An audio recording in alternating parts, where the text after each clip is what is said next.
So, have you ever wondered how you can spawn an infinite amount of objects in your game scenes to create endless levels?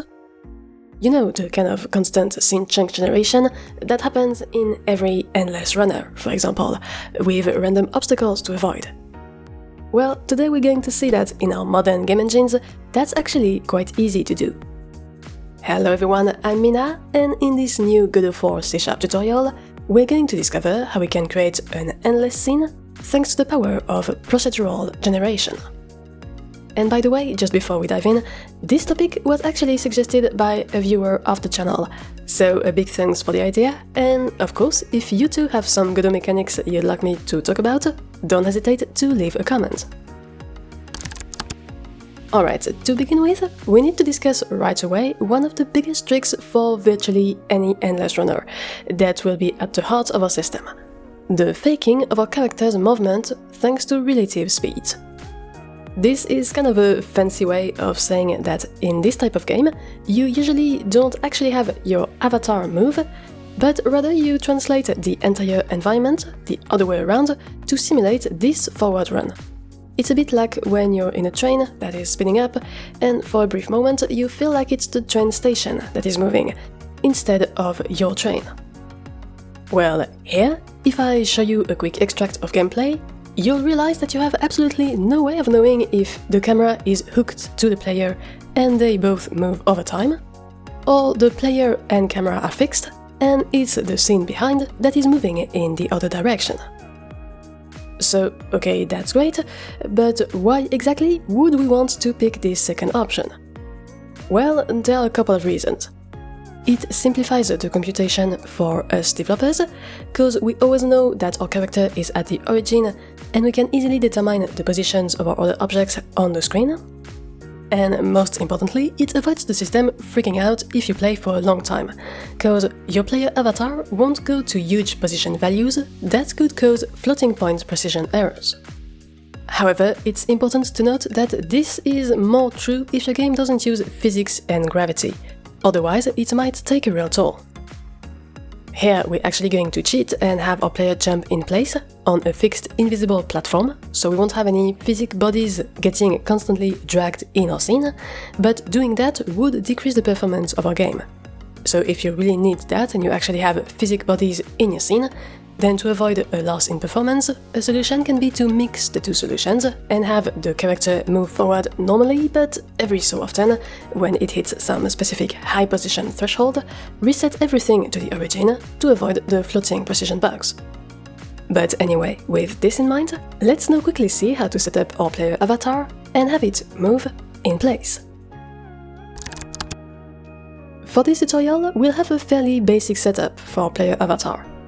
If we inspect the player prefab scene that is instantiated in our main scene, we see that it has a character body 3D root node, which will allow us to control it via a C# script but still get collisions. It also has a matching collision shape 3D child node to define its collider as a capsule. Then we have Kenny's 3D model asset with the character's rig and embedded animation player that contains the GRB files anims. And finally, we have an animation tree node that will use some animations in this animation player and a very basic two-states state machine animator to make our character either run or jump. Note that if you're not too familiar with these concepts, you can learn a lot more and in more details in this previous tutorial of the series on how to create an animated 3D character controller in Godot 4 and C#. Here our character's logic is pretty simple. It's based on Godot's built-in character body 3D basic movement template, except I've only kept the logic for the gravity and the jumping, because remember that we don't want our character to actually have any horizontal velocity. So at the top, we have some constant and global parameters to know how high our character will jump and how much gravity to apply. Then we get a few references to our animator components in our ready function. And finally, in the physics process function, which is a built-in Godot hook that is run continuously at a fixed rate, so it makes for smooth physics computations, we update our velocity by applying gravity if our character is currently not on the floor, so if it's in the air, and then if the player is grounded and presses Godot's built-in UI accept input, which is the spacebar, we spring it upwards by boosting the Y component of its velocity. And you see that we also force our state machine animator to its jump state. This state will then use its automatic transition to come back to the run animation when it's back on the ground. So, as I mentioned before, in our case, the ground will be a fixed static body that is just an invisible patch of solid ground placed under our character at the origin like this. To actually see that everything remains perfectly still when we play our game, we can go to the debug menu at the top and enable the visualization of physics colliders and areas at runtime. And indeed, at this point, if we run our demo, we see that our player avatar is just running in place endlessly, and if we press the spacebar it jumps up, and then comes back to its invisible platform thanks to gravity. But everything is always happening at the exact same horizontal position. Okay, so now all that's left to do is to, well, actually create a scene around this character. Now, before we dive into the procedural generation, let's first implement and test our logic on a little scene that we prepare manually. This will allow us to check that it works as expected and that we understand what we're doing. The idea for this Endless Runner tutorial will be to use various chunks that are all 3 units in length and that may contain various obstacles or special visuals. You see that I've prepared 6 types beforehand for this demo, and if we open the most basic one, which is just an empty set of 3 blocks, we get what will be our default empty road chunk. And by the way, you also notice that I've actually closed only one side because our camera will always be looking at the scene from the same point, so no need to add useless non-visible geometry. For our system to work, we're going to instantiate those blocks inside a scene sub-hierarchy in our game tree. This way, we'll be able to easily access and move those blocks over time to simulate the forward movement. And actually, for this logic, we're going to add a script to our main scene's root node called gameManager and put the following logic inside.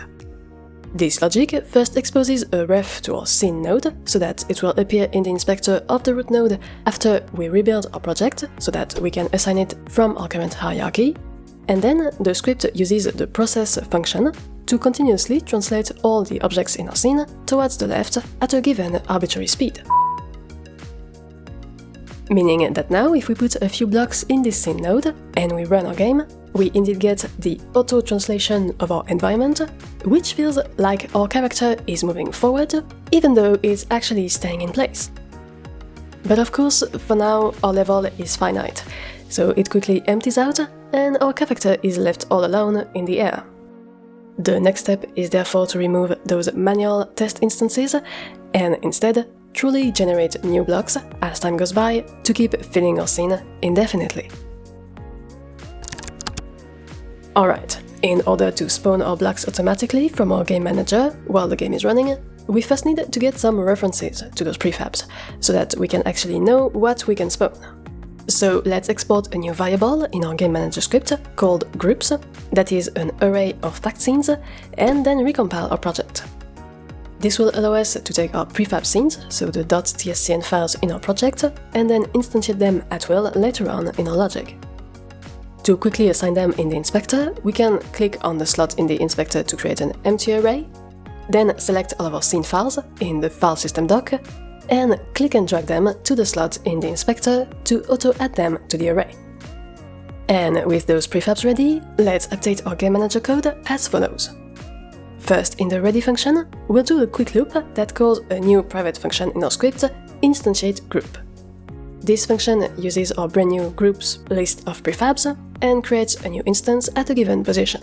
So it will take in 2 optional parameters, the offset and the type of the chunk. The offset will be an integer that basically gives us the relative index of the chunk in the current chain of blocks filling out our level. It will go from -2 to +2 for the ones visible on screen, on each side of the origin, and +3 for the one off camera on the right that will be translating in our field of view in the near future. The type will also be an integer that can be either a specific index of prefab from our groups list, or -1 if we want the instantiate group method to pick one at random. Here in this startup code, I'm enforcing the creation of empty blocks at first, to give the players some time to prepare, and then the last initial chunk that is currently off-screen can be any random type. The instantiation logic itself is quite straightforward. We first get the prefab to instantiate using the arbitrary or random index and instantiate it as a node 3D, so that afterwards we can access and set its position.